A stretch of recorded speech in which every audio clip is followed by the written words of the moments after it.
They may be some of the funniest people in the world, citation needed, but they're just like you, obsessed with video games. I've always been a PlayStation man. Welcome to Console Yourself. It's comedians on sofas talking funny about games.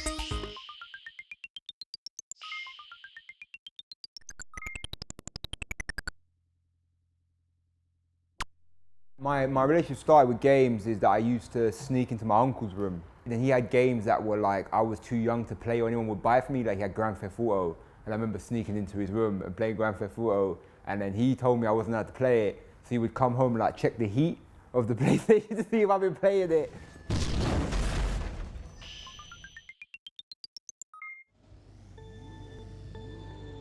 What I love about Mario Kart is that you can be really horrible and sadistic, and you can like when you're playing with your friends, you can make like deals with your friends. Because what I love is that if you're last and you're not going to win the race, you're last, right? But you can get the Thunderbolt and mess up who's at first, just to be horrible, right? And then you just press it, and then they lose, and you're like, yeah, if I'm going to lose, you're losing too. And it's that great feeling of dragging people down with you.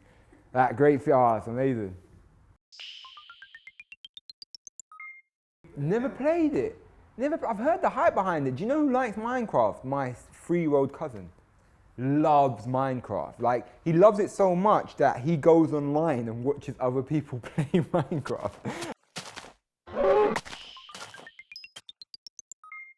I've always been a PlayStation man, right? And when the Xbox 360 came out, right? Because I've always because in my friend circle, you always debate. If you were the PlayStation guy, you would always argue with Xbox people. And when the Xbox 360 came out, you had to pay for online. And that was and as a PlayStation man, that was my trump card forever. That was my trump card. Whenever you say, oh, but the gaming interface, yeah, but you have to pay $15.99 subscription. Boom, you're done. Do you know what I mean? Like, I've never been, and they just copied the PlayStation controller. Because you remember the original Xbox controller was like that.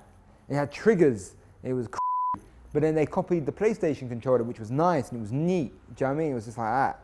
That's how you play it. You know what I mean? I've never played Xbox 360. And I like the idea of that as well. It's like a zombie. It's like, I'm a zombie, yeah, I'm a zombie. But you know what? Them minorities, not having it. Like, you know what I mean? Even in his zombie state, he could still be like, nah, they're stealing our zombie jobs. You know what I mean? I love it.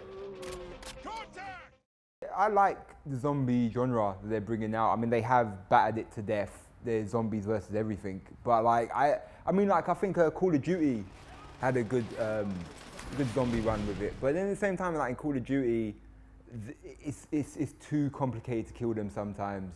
Do you know what I mean? Like, because there's times I've shot them in the head, and I know I've shot them in the head, and it's telling me I haven't shot them in the head, and I'm like, you know what I mean? It's lying to me. I don't know for other people, but for me, this has been the debate in my friends' community for a long time. Are you pro-evolution or are you FIFA? You have to pick one side, right? And I have a cousin whose favorite is pro-evolution, and I don't talk to him no more. The whole thing about Pro Evo was the gameplay. The gameplay was always the best thing. Like, I didn't care that Arsenal was North London Reds. You're playing as North London, get out of here, right? You can't even play as Arsenal, bruv. You don't have the kit. I didn't care that I was playing in Red Brick Stadium instead of Old Trafford. Didn't bother me. It was always the gameplay was so much better. But then around 2010, 11, I don't know what Konami was thinking. They must have literally just got, oh, this is too easy. Let's change everything for no reason. And he's there! And then the creator guy, who's the most strange person in the world, he talks in metaphors non-stop. I'm like, maybe that's why your game don't work, mate. Maybe you should just talk reality. I hate Pro Evolution, man. It looks like an arcade game. And it's like the people in the stands are rubbish. It's just, that's what they do in the stands. That's it. That's what they do in the stands, right? And I wish I could be Eric Cantona and kick him in the stands, but I hate him.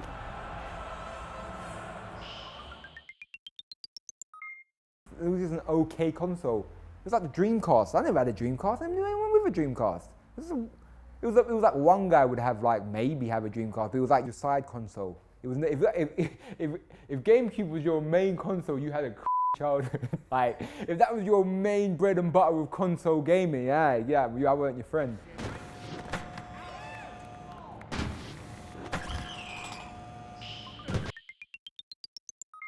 I appreciate what Tomb Raider was.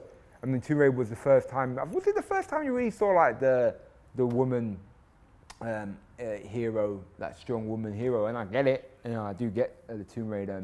It became really quite a fetishized idea, Lara Croft. Do you know what I mean? It's just some blocky boobs, mate. Who wants to see blocky boobs? Like, you know what I mean? I don't understand why people were obsessed with that. And they made that film as well, which was awful, with Angelina Jolie.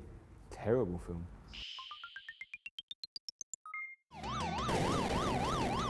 The Mega Drive was the most important console for me too, because it came at a time where my mum and dad had just broken up, and my mum had bought me a Sega Mega Drive, and it was really good for me because it made me realize that I love my mum more. Like Sega Mega Drive, when I first played it, it was the best. Like, I remember seeing that and thinking, it gets no better. Like, Shinobi got no better. Like, Streets of Rage, there's nothing better than Streets of Rage. Like, and I played as the black guy with the yellow shirt. Can't remember his name. Guy maybe, who cares? There was a ritual with it. You couldn't just play it, you had to take it out, blow out the cartridge, all dust would fly in your eyes, and you pull it in and you heard you wait for the light to come on, and it'll come up with the Sega. It was just, oh mate, Sega Mega Drive, greatest console ever made. Sega! In Crash Bandicoot, the tribal man screaming a booga booga, which is kind of borderline racist. That no one really brings up is a borderline racist guy, a tribal guy chasing you screaming a booga booga. All right, you know what I mean? Like that level of just acting in games where they were just like, all right, what can we get this tribal guy to do? A booga booga. That's basically the level that we're gonna play at right now. I like that level of voice acting. I remember trying to play Call of Duty online, like I think it was Black Ops, like a couple little months after, and there's people that are like 100-star generals. Do you know what I mean? And I'm just like a private, and then you go in the game and you're just getting destroyed. I remember there was this kid and I kept on shooting him, and I kept on shooting him, and I was talking to him on the headpiece, and I realized that he was like a 12-year-old kid, and he got like really upset. And I said to him, I don't play with the big boys. You know what I mean? You never play a game with me again. We gotta get out of here. You're gonna be all right, son. My grandma used to take me every 6 weeks holiday. She used to take me to South End. She'd go, okay, you got two options, right? She'd go, do you want to go see your Aunt Lynn, or do you want to go to the arcades? I said, give me the change. And we'd go to the arcades, right? Because I hate Aunt Lynn, right? And I'd go to the arcade and I would play. There was an old manga cartoon, an old anime cartoon. It's called The Fist of North Star, right? And there was this arcade game where you have to hit, and he would do like, because his finisher was like, he'll hit you to death. And then you have to like hit the thing and like you make your head explode. And there was like other games, like there was an arm wrestling one, right? And I'd always lose because I was weak.